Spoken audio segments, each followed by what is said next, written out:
Welcome friends, M Singh foundation YouTube channel पे आप लोग का स्वागत है।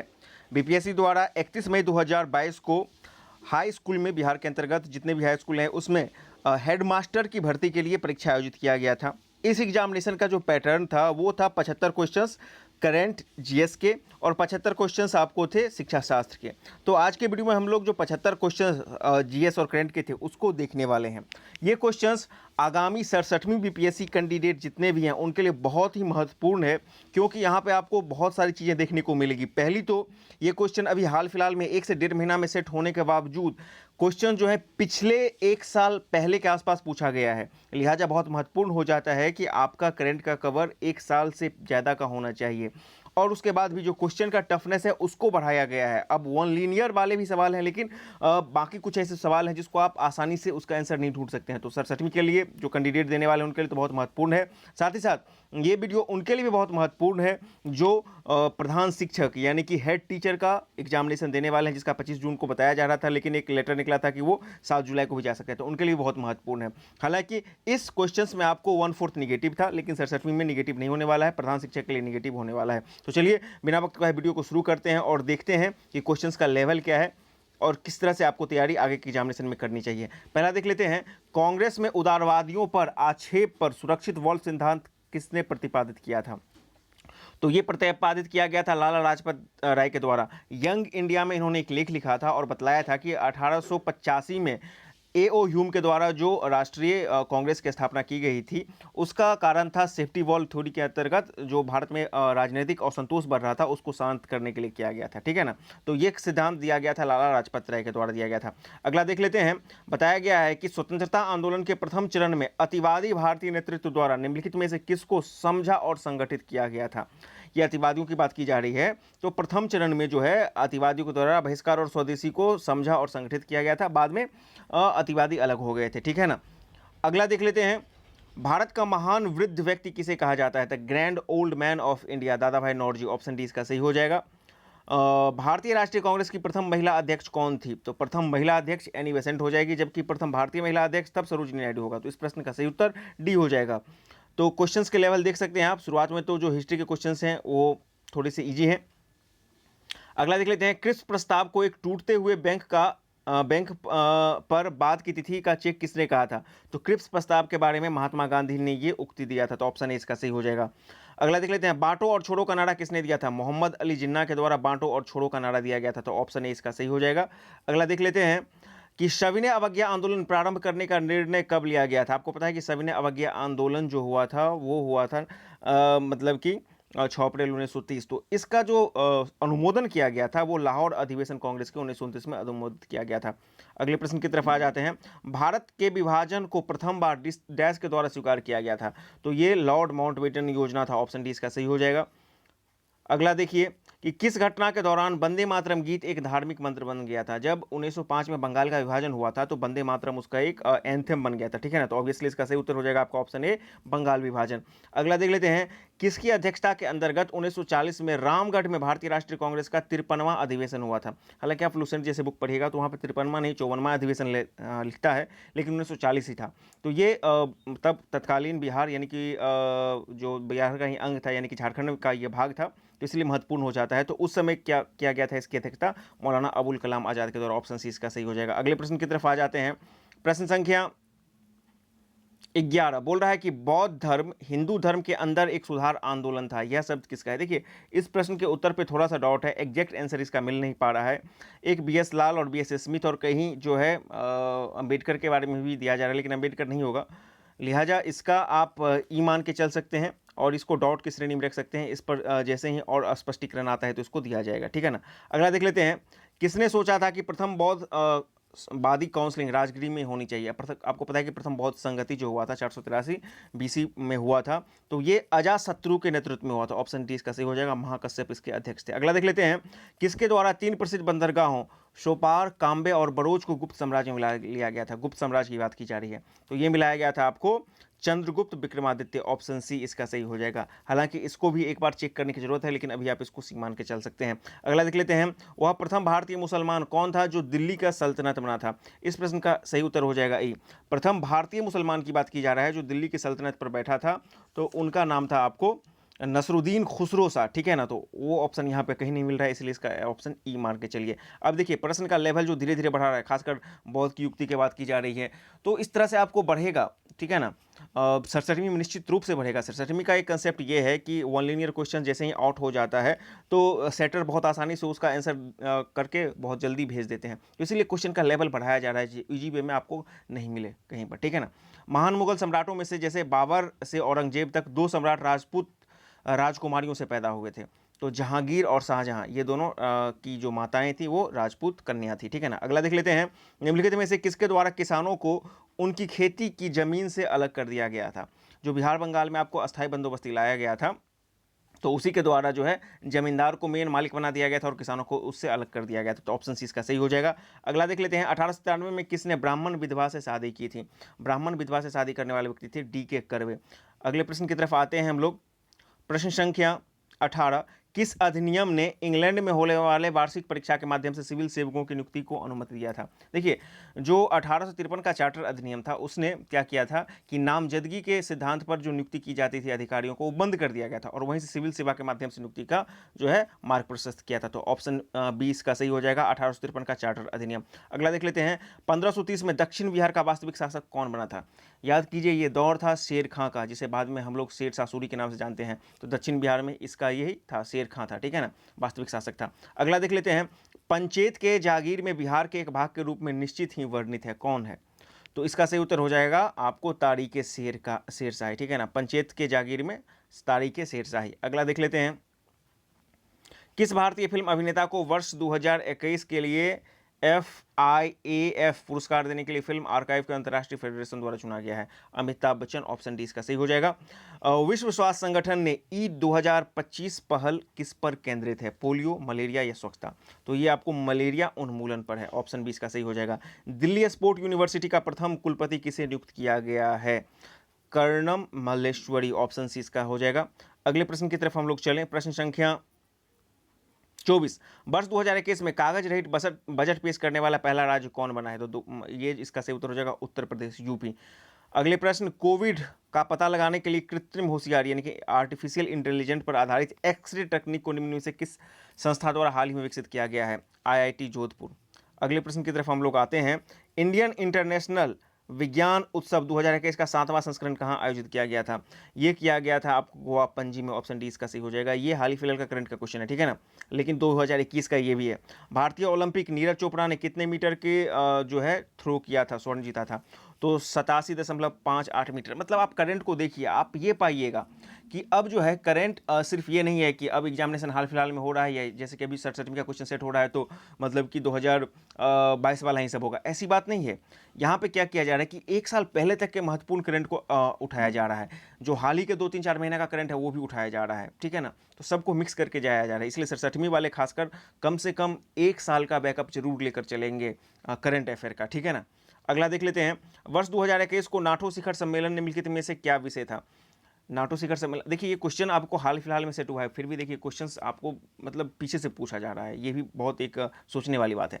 तो नाटो शिखर सम्मेलन जो हुआ था वो ब्रुसेल्स में हुआ था, 31वां शिखर सम्मेलन था और इसका था एजेंडा 2023, ठीक है ना। उसी के अंतर्गत 9 थे मुख्य बिंदु हैं, तो इसका जो थीम लाइन था वो गठबंधन की एकता को सुदृढ़ करना, ऑप्शन डी इसका सही हो जाएगा। अगला देख लेते हैं, प्रश्न संख्या 29, नवंबर 2020 में, अब देखिए 2020 से भी क्वेश्चन आपको ले रहा है, मतलब कि पंचायत चुनाव से, बिहार विधानसभा चुनाव में मतदाताओं की उपस्थिति का प्रतिशत लगभग कितना था। देखिए कुल जो वोट हुआ था वो 57% हुआ था, लेकिन महिलाओं की बात कीजिएगा तो महिलाएं जी थी 59.39% थी। अब 59.39% किसके बराबर हो जाएगा, तो मतलब कि 60% के बराबर हो जाएगा महिला, ठीक है ना। और पुरुष कितने थे, तो पुरुष थे आपको 54.68%, ठीक है ना। तो इसका सही उत्तर होना चाहिए आपका ऑप्शन ए होना चाहिए, ठीक है। नवंबर 2020 में बिहार विधानसभा चुनाव में मतदाताओं की उपस्थिति का प्रतिशत किस प्रकार रहा है, तो 55 और 60 राउंड फिगर में इसको बना दिया गया है, ठीक है ना। एग्जैक्ट तो नहीं है लेकिन राउंड फिगर में, ठीक है, ऑप्शन ए इसका सही हो जाएगा। अगला देख लेते हैं, बिहार में इथेनॉल संवर्धन नीति 2021 लागू किया गया था, इसमें सब्सिडी कितना है? तो सब्सिडी इसमें 5 करोड़ रुपया का दिया गया है मैक्सिमम। अगला देखते हैं कि बिहार में दिसंबर 2020 में, देखिए आपको यही मैं बता रहा हूँ कि क्वेश्चन देखिए कितना, अभी आपने तीनों क्वेश्चन 67वीं का जो एग्जामिनेशन कैंसिल हुआ था वहाँ पर भी, जो सीडीपी का एग्जामिनेशन हुआ था वहाँ पर भी, अब यहाँ पर भी देख लीजिए, अभी हाल ही का क्वेश्चन सेट हुआ है क्योंकि इसका नोटिफिकेशन इसी साल आया था, 2 महीना से 2.5 महीना पहले क्वेश्चन हुआ था, फिर भी आपको देखिए कितने पीछे के क्वेश्चन को आपको जा रहा है। तो बिहार में दिसंबर 2020 में उद्घाटित हुए नए कोइलवर पुल की लंबाई कितनी है? तो ये 1440 मीटर है, लेकिन यहाँ पर लगभग पूछ रहा है, इसलिए इसका सही उत्तर हो जाएगा ऑप्शन बी 1500। अगला देख लेते हैं, यूएनईपी द्वारा बिहार सरकार के बीच फरवरी 2021 में हुए समझौते में निम्नलिखित में से कौन सा शामिल था? अब यहाँ पे देख लीजिए, जो फरवरी 2021 में जो है यूनाइटेड नेशन इन्वायरमेंट प्रोग्राम, जिसका मुख्यालय नैरोबी में है, उसके साथ बिहार सरकार ने एक संधि पर हस्ताक्षर किया था। उसका मकसद ये था कि वर्ष 2040 तक बिहार सरकार अपने आप को जीरो कार्बन इमिशन के लिए लक्ष्य को पूरा करेगी। तो इसका सही उत्तर हो जाएगा ऑप्शन ए, कम कार्बन विकास। ठीक है ना। अगला देख लेते हैं हम लोग कि 2020-21 में राष्ट्रीय औसत के प्रतिशत के रूप में बिहार के प्रति व्यक्ति आय मौजूदा कीमतों पर कितना है? 2021 की ही बात की जा रही है, ठीक है ना। तो मौजूदा कीमतों पर आप निकालिएगा तो इसका जो रेशियो आएगा वो रेशियो आएगा आपको 58.33%। तो 58.33% राउंड फिगर में किसके 59% के बराबर हो जाएगा। ऑप्शन डी इसका सही हो जाएगा। अगला देख लेते हैं, अगला देख लीजिए, हाल ही में किन 2 देशों के अंतर्राष्ट्रीय चंद्र अनुसंधान केंद्र पर कार्य करने की योजना बनाई है? ये हाल ही का करेंट है, ठीक है ना, 4-5 महीना का या 6 महीना का बोल सकते हैं। तो इसका सही उत्तर हो जाएगा चीन तथा रूस। ठीक है। नवंबर 2020 में G20 आभासी शिखर सम्मेलन किसके द्वारा की गई थी? ठीक है, तो G20 आभासी शिखर सम्मेलन जो था यूएई रियाद, ऑप्शन बी इसका सही हो जाएगा। अगला देख लेते हैं हम लोग कि विश्व का, चलिए यहाँ से आपको शिक्षा शास्त्र के क्वेश्चन है। अब आगे हम लोग आएंगे क्वेश्चन संख्या 51 पे चलते हैं। शिक्षा शास्त्र वाला क्वेश्चन जो भी है यहाँ पे, इसको हम स्किप करने वाले हैं अभी फिलहाल, और उसके लिए यदि आप लोग का डिमांड होगा जो शिक्षक हैं तो उसके लिए अलग से लाया जाएगा, लेकिन फिलहाल ये जो कॉमन क्वेश्चन है वही को देखा जाएगा। यहाँ पे देखिए, भारतीय संविधान का कौन सा अनुच्छेद प्राथमिक स्तर पर मातृभाषा में शिक्षा सुविधा से संबंधित है? तो प्राथमिक स्तर पर शिक्षा देने की बात करता है, अनुच्छेद 351 करता है। अगला देख लीजिए, पुस्तक द लाइफ डिफाइन किसके द्वारा लिखी गई है? ऑब्वियसली पता है आपको, अरविंद घोष, ऑप्शन सी इसका सही हो जाएगा 51। अब आते हैं हम लोग सीधे प्रश्न संख्या 63 पर, ठीक है ना। और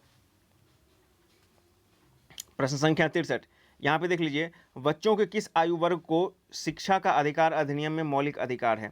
तो ये जो 6 से 14 वर्ष के बच्चे होते हैं उन्हीं को शिक्षा का अधिकार के मौलिक अधिकार के रूप में दिया गया है 21 के 1 में। ठीक है। अगला देखते हैं हम लोग, प्रश्न संख्या 84 पे आते हैं। बाकी के जो क्वेश्चन हैं वो शिक्षा शास्त्र के हैं, तो इसको अभी यहाँ पे छोड़ा जा रहा है। कुछ मनोविज्ञान के हैं, कुछ दर्शन शास्त्र के भी हैं। हाँ देखिए 84, भारतीय संविधान का कौन सा अनुच्छेद किसी भी व्यक्ति को कानून के समक्ष समानता और कानूनों के समान सुरक्षा की बात करता है, यानी कि इक्वल बिफोर लॉ? तो इक्वल बिफोर लॉ कौन हो जाएगा? तो अनुच्छेद 14 हो जाएगा, ऑप्शन बी इसका सही हो जाएगा। अब अगले प्रश्न की तरफ हम लोग चलते हैं। प्रश्न संख्या सीधे आ जाते हैं 105-6 पर, ठीक है ना, क्योंकि बीच में मैथ है तो मैथ को हम लोग छोड़ रहे हैं, मैथ है, कुछ रीजनिंग वगैरह है तो उसको हम लोग छोड़ रहे हैं, ठीक है ना। आते हैं हम लोग सीधे प्रश्न संख्या 106 पे, देख लीजिए, निम्नलिखित में से कौन सा गलत है? बता रहा है कि मिश्रण करना धातु के गुणों को सुधारने में मदद करता है। नहीं, मिश्रण में धातु के गुणों में कोई परिवर्तन नहीं होता है। मिश्र धातु में 2 या 2 से अधिक धातुओं का विषमांग मिश्रण, ये बिल्कुल सही है। मिश्र धातु का गलनांक शुद्ध धातु के गलनांक से कम होता है, ये भी सही है। मिश्र धातु के कुछ परिचित उदाहरण पीतल, कांस्य, स्टील, ये भी सही है। तो हमको यहाँ पे गलत चूज करना था, तो गलत हमारा ऑप्शन ए ही गलत हमारा चूज हो रहा है। ब्लीचिंग पाउडर का रासायनिक नाम क्या है? आपको पता है कि ब्लीचिंग पाउडर का जो फॉर्मूला होता है वो होता है आपको CaOCl, ठीक है ना। तो इसको कभी कभी कैल्शियम हाइपोक्लोराइड भी बोला जाता है, या मतलब कि कैल्शियम ऑक्सीक्लोराइड भी बोला जा सकता है। तो इसीलिए इसका सही उत्तर हो जाएगा ऑप्शन ए हो जाएगा, ठीक है ना, कैल्शियम ऑक्सीक्लोराइड। निम्नलिखित में से कौन सा रासायनिक परिवर्तन है? रासायनिक परिवर्तन की बात की जा रही है, तो देखिए, खाना बनना, बिल्कुल खाना बना देते हैं तो रासायनिक परिवर्तन हो ही जाता है, और भोजन का पचना, दोनों हो जाएगा। तो इसलिए इसका सही उत्तर हो जाएगा ऑप्शन ई हो जाएगा, ठीक है ना, मोर देन 1। गाजर का रंग नारंगी क्यों होता है? तो गाजर का रंग नारंगी, इसमें कैरोटीन होता है, इसके कारण होता है। अगले प्रश्न की तरफ हम लोग चलते हैं। प्रश्न संख्या 110, प्रोटोप्लास्ट क्या होता है? प्रोटोप्लास्ट क्या होता है? तो प्रोटोप्लास्ट होता है प्लाज्मा झिल्ली माइनस साइटोप्लास्ट। बायोलॉजी का प्रश्न है, कौन सा हार्मोन मानव शरीर में रक्त कैल्शियम और फॉस्फोट को नियंत्रित करता है? तो रक्त कैल्शियम और फॉस्फोट को पैराथायराइड हार्मोन करता है। यदि पति का ब्लड ए और ग्रुप ए हो और पत्नी का ब्लड ग्रुप बी हो तो बच्चों का ब्लड ग्रुप क्या होगा? बेसिकली ए और बी ब्लड ग्रुप को मिक्स किया जाएगा, तो इसका सीधा सा मतलब है कि इसमें ए बी और ओ सब बन जाएगा। कौन सा मेरुदंड प्राणी अंग केवल ऑक्सीजन युक्त रक्त ग्रहण करता है? बहुत ही इंपॉर्टेंट क्वेश्चन है, ठीक है ना। तो देख लीजिए इसमें मात्र एक ही जो है जिसको हम लोग प्लिया या स्प्लीन बोलते हैं वही जो है ऑक्सीजन युक्त रक्त अर्थात शुद्ध रक्त को ग्रहण करता है। ऑप्शन सी इसका सही हो जाएगा। अगले चलते हैं प्रश्न की तरफ। मानव कान का श्रव्य आवृत्ति कितना है? आपको पता है कि 20 से 20,000 हर्ट्ज। ऑप्शन सी इसका सही हो जाएगा। ब्लैक बोर्ड काला लगता है क्यों? क्योंकि यह क्या करता है कि सारे रंग को अवशोषित कर लेता है, दूसरे शब्दों में किसी भी रंग को यह परावर्तित नहीं करता। ऑप्शन ए इसका सही हो जाएगा। साबुन का बुलबुला किसके कारण दिखलाई पड़ता है? तो साबुन का जो बुलबुला होता है वो दिखलाई पड़ता है आपको व्यतिकरण के कारण। 116 का जो सही उत्तर हो जाएगा आपका ऑप्शन बी हो जाएगा। अगले प्रश्न की तरफ चलते हैं। पानी की बूंदें तैलीय सतह पर नहीं चिपकती है, इसका कारण क्या है? तो जो सरफेस टेंशन होता है इसी के कारण ये नहीं चिपकती है। ऑप्शन बी इसका सही हो जाएगा, सतही तनाव के कारण। अगले प्रश्न की तरफ आते हैं। प्रश्न संख्या 118। इंद्रधनुष बनने का कारण क्या है? यहाँ पे देख लीजिए परावर्तन अपवर्तन सब हो जाता है, ठीक है ना। तो इस आधार पर इसका जो सही उत्तर बनेगा पानी की बूंदी द्वारा सूर्य के प्रकाश का परावर्तन और अपवर्तन। ऑप्शन डी इसका सही हो जाएगा। अगला देख लेते हैं। निम्नलिखित में से कौन सा पायस का उदाहरण नहीं है? पायस का उदाहरण आपको मक्खन है, चॉकलेट है, फेंट की हुई दही मलाई है, लेकिन दही जो है पायस का उदाहरण नहीं होगा। ये हो जाएगा डी इमल्सिफिकेशन यानी कि बी पायस्कीकरण का उदाहरण हो जाएगा। ऑप्शन सी इसका सही हो जाएगा। हमको पूछना है कौन उदाहरण नहीं है। अगला देख लेते हैं। निम्नलिखित में कौन सिरका की संरचना है? सिरका में एसिटिक अम्ल होता है, आपको पता है ना। तो सिरका में आपको लगभग 5 से 8% घोल जो होता है एसिटिक अम्ल यानी कि पानी, और 5 से 8% एसिटिक अम्ल के घोल को हम लोग सिरका की श्रेणी में रखते हैं। अगले प्रश्न की तरफ हम लोग आ जाते हैं। प्रश्न संख्या 121। भौगोलिक क्षेत्र वर्ग किलोमीटर की दृष्टि से बिहार में निम्नलिखित में से कौन सा सबसे छोटा जिला है? तो बिहार का सबसे छोटा जिला भौगोलिक क्षेत्रफल की दृष्टि से क्या हो जाएगा? शिवहर हो जाएगा, सबसे छोटा है। और सबसे बड़ा क्षेत्रफल की दृष्टि से पश्चिमी चंपारण। अगला देख लेते हैं कि बिहार में निम्नलिखित में से कौन से जिले धारवाड़ चट्टानें नहीं पाई जाती? ये देख लीजिए 66वीं में सवाल पूछा भी गया था बीपीएससी में। तो धारवाड़ चट्टानें जो हैं आपको नवादा, जमुई, गया में पाया जाएगा, लेकिन कैमूर और रोहतास यहाँ पे आपको बिंद श्रेणी की चट्टानें पाई जाएंगी। तो ऑप्शन डी इसका सही हो जाएगा। अगला देख लेते हैं। प्रश्न संख्या 123। बिहार में निम्नलिखित वन्य जीव पक्षी अभ्यारण्यों में भौगोलिक क्षेत्रफल वर्ग किलोमीटर की दृष्टि से कौन सा सबसे बड़ा है? तो कैमूर का जो है पक्षी अभ्यारण्य या अभ्यारण्य वो सबसे ज़्यादा बड़ा है। अगला देख लेते हैं। बिहार में निम्नलिखित प्रशासनिक भागों में से किसके पास सबसे कम जिला है? बेसिकली पूछ रहा है जो 9 प्रमंडल हैं उसमें से सबसे छोटा प्रमंडल कौन सा है? तो भागलपुर में 2 ही है, भागलपुर और बांका। अगला देख लेते हैं कि निम्नलिखित जोड़ों में से किस जोड़ों में पर्वतीय सीमा सबसे लंबी है? जो चिली है और अर्जेंटीना है इसका पर्वतीय सीमा सबसे लंबा हो जाएगा। क्षेत्र और देश में निम्नलिखित जोड़ों में से कौन सा जोड़ा सही सुमेलित नहीं है? देख लीजिए रियूनियन फ्रांस में है, मकाओ चीन में, लापलाम स्पेन में और फॉकलैंड यूके में, सब के सब सही हैं, इसलिए ऑप्शन हो जाएगा ई। अगला देख लेते हैं। निम्नलिखित में से किस क्षेत्र में प्रवाल भित्ति नहीं है? देख लीजिए भारत में जो है 4 क्षेत्रों में प्रवाल भित्ति मुख्य रूप से पाए जाते हैं। मन्नार की खाड़ी, कच्छ की खाड़ी, अंडमान निकोबार द्वीप समूह और लक्षद्वीप। लेकिन जो मतलब कि खंबात की खाड़ी होती है जिसे हम केम्बे की खाड़ी भी जानते हैं पुराने नाम, तो इसमें जो है प्रवाल भित्ति नहीं पाई जाती है। ऑप्शन डी इसका सही हो जाएगा। ये भी बहुत इंपॉर्टेंट क्वेश्चन है। अगले प्रश्न की तरफ आते हैं हम लोग। प्रश्न संख्या 128। सुरंग और उसको जोड़ने वाली निम्नलिखित स्थानों में से कौन सी जोड़ी सही सुमेलित नहीं है? श्यामा प्रसाद मुखर्जी कश्मीर घाटी को जम्मू से सही है, जवाहर सुरंग जम्मू से श्रीनगर ईवी से, अटल सुरंग लेह मनाली से, जोजिला सुरंग कारगिल और क्या है कारगिल है और लेह है, ये भी सही है, ठीक है ना। अब यहाँ पे देख लीजिए 128 में क्या है कि जो जिला सुरंग है, जो जिला सुरंग जो है श्रीनगर, कारगिल और लेह NH1 पर है। तो श्रीनगर को लेह से जोड़ती है, बीच में कारगिल भी पकड़ा जाती है, इसलिए कारगिल और लेह जो है इसका ऑप्शन ये सही है। ऑप्शन डी 128 का कारगिल लेह वाला भी सही है, लिहाजा इसका सही उत्तर हो जाएगा ई (+1), मतलब कोई भी इसमें गलत नहीं है। अगला देख लेते हैं 129। निम्नलिखित भारतीय राज्यों में से किस राज्य में मान्यता प्राप्त स्टार्टअप्स की संख्या सर्वाधिक है? 11,000 से प्लस ज़्यादा है मान्यता प्राप्त स्टार्टअप जो है महाराष्ट्र में। ऑप्शन सी इसका सही हो जाएगा। निम्नलिखित में से कृषि की कौन सी प्रविधि भारत में चाय, कॉफी और रबर के उत्पादन के लिए अपनाई जाती है? तो चाय, कॉफी, रबर ये सब के सब वाणिज्यिक कृषि के अंतर्गत आ जाएगा, ठीक है ना। हालांकि इसमें एक बागवानी भी कह सकते हैं, लेकिन बागवानी में डायरेक्ट रूप से नहीं होकर के इनडायरेक्ट रूप से बागवानी के अंदर यदि रोपनी फसल को, क्योंकि ये सब के सब रोपनी फसल है चाय, कॉफी, रबर, तो रोपनी फसल को इंक्लूड करिएगा तब जाकर के ई होगा। लेकिन मोटे तौर पर देखा जाए तो ये सब के सब वाणिज्यिक में आ जाते हैं, इसलिए इसका डी ही ज़्यादा उपयुक्त रहता है। अगला देख लेते हैं सुकन्या समृद्धि योजना क्या है? तो सुकन्या समृद्धि योजना क्या है? बालिकाओं के लिए छोटी बचत योजना है। अगला देख लेते हैं निम्नलिखित में से कौन सा संसद की सबसे बड़ी समिति है? जो प्राक्कलन समिति है संसद की सबसे बड़ी समिति है। अगला देख लेते हैं प्रश्न संख्या 133 गोलकनाथ बनाम पंजाब राज्य केस किससे संबंधित है? मौलिक अधिकारों के विवेचना से संबंधित है। अगला देख लेते हैं, बिहार राज्य के प्रथम मुख्यमंत्री कौन थे? Doctor Shri Krishna Singh, option A इसका सही हो जाएगा। ये भी 66 में पूछा गया सवाल है। किस अनुच्छेद के अनुसार संसद में संयुक्त बैठक की होती है? तो अनुच्छेद 108 के अनुसार। अगला देख लेते हैं, अगर पंचायत का विघटन होता है तो चुनाव होने चाहिए कितने दिन के अंतर्गत? तो 6 माह के भीतर में आपको चुनाव होने चाहिए। सर्वोच्च न्यायालय किस केस में कहा कि निजता का अधिकार मौलिक अधिकार है? 2017 का मामला था, जस्टिस के एस पुट्टी स्वामी केस में, और इसे रखा गया है निजता का अधिकार मौलिक अधिकार केस में रखा गया है, ठीक है ना। अगला देख लेते हैं हम लोग, संविधान सभा के प्रांतीय संविधान समिति के अध्यक्ष कौन थे? प्रांतीय संविधान समिति के अध्यक्ष थे सरदार पटेल थे। अगला देख लेते हैं, भारतीय संसदीय समूह की स्थापना कब की गई थी? भारतीय संसदीय समूह की स्थापना 1948 के संसद अधिनियम के अंतर्गत 1949 में किया गया था। ऑप्शन 20 का सही हो जाएगा। 26 नवंबर 1949 को संविधान सभा ने किन किन उपबंधों को प्रभावित किया था? तो यहाँ पर नागरिकता, निर्वाचन और अंतरिम सदन, इस सब को जो है 26 नवंबर 1949 को ही अपना लिया गया था। अगला देख लेते हैं, निम्नलिखित संख्याओं में से राष्ट्रीय स्तर पर कृषि शाख के लिए उच्च संस्था कौन सी है? सर्वोच्च संस्था ऑब्वियसली आपको नाबार्ड हो जाएगा, ठीक है ना। सरकार ने निम्नलिखित में से किस समिति का गठन किया जिसके सिफारिश पर किसानों की आय दुगुनी की जाएगी?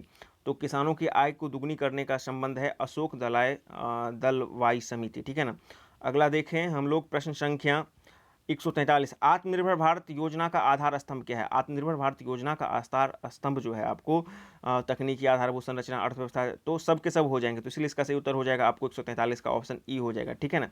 अगला देख लेते हैं, भारतमाला परियोजना का मुख्य केंद्र क्या है? मुख्य केंद्र जो है सड़कें और सड़कों को विकास करना है, तो राज्य में सड़कों का सुधार करना है, और माल ढुलाई एवं यात्रियों की गति का दक्षता अनुकूल करना है। यदि सड़कें सुधरेंगी तो ये भी हो जाएगा, ठीक है ना। माल ढुलाई जो मतलब कि कार्गो है, शिपमेंट है, यहाँ से वहाँ बहुत आसानी से जाएगा, ठीक है ना, और यात्रियों की दक्षता भी बढ़ेगा। तो इस लिहाज से देखा तो 144 का भी आपका ऑप्शन ई हो जाएगा, मोर देन 1। अगला देख लेते हैं कि औद्योगिक नीति संकल्प 1948 में प्रस्तावित किया गया है। भारत में किस तरह की अर्थव्यवस्था का प्रस्तावित किया गया? तो भारत में जो है मिश्रित अर्थव्यवस्था प्रस्तावित किया गया है।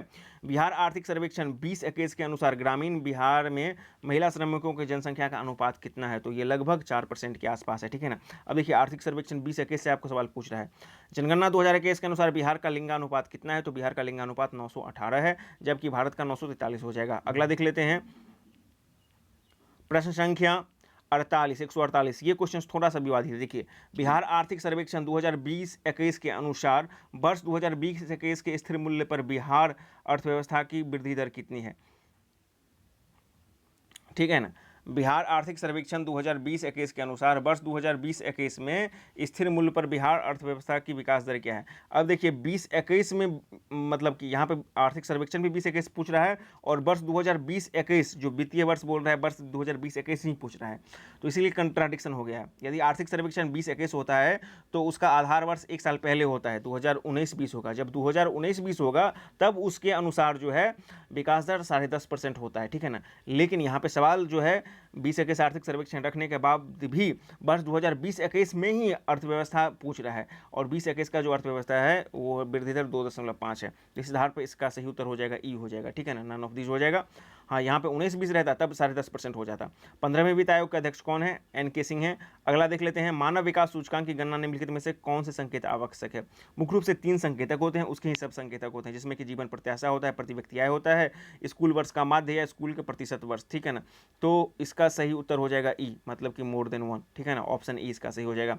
इस प्रकार आपने जो हेडमास्टर का एग्जामिनेशन हुआ था उसमें GS और करंट के क्वेश्चंस को देखा था। क्वेश्चंस निश्चित रूप से आपने देखा होगा कि बहुत ही बैलेंस्ड क्वेश्चन था, कुछ इजी के नेचर के भी थे, कुछ मॉडरेट भी थे, कुछ हार्ड भी थे, कुछ बिल्कुल अननोन भी थे। सरसरमी में आपको बार बार यही कहा जा रहा है कि आप जो भी पढ़ रहे हैं उसका डीप नॉलेज करें, और कम से कम 1 साल का गैप लेकर के करंट को पढ़ें, निश्चित रूप से पढ़ें, तभी जाकर के आपको एग्जामिनेशन अच्छे से जाएंगे, नहीं तो आप एग्जामिनेशन हॉल में आसानी में फंस सकते हैं। जहाँ तक बात जो हेड टीचर के एग्जामिनेशन देने वाले हैं कैंडिडेट, वो भी देख लीजिए कि आपके लिए भी बहुत आसान क्वेश्चंस यहाँ पे नहीं रहने वाला है यदि आप थ्रो रीडिंग नहीं करते हैं तो। और जो शिक्षा शास्त्र के क्वेश्चन हैं उसको भी देखिए, और फिर जाकर के बैलेंस करके करिए, क्योंकि हेड टीचर्स में तो 1/4 का नेगेटिव है, हालांकि सरसरी में नेगेटिव नहीं है। तो आज की वीडियो में इतना ही। यदि किसी प्रश्न को उत्तर पर डाउट है तो कमेंट बॉक्स में लिखें।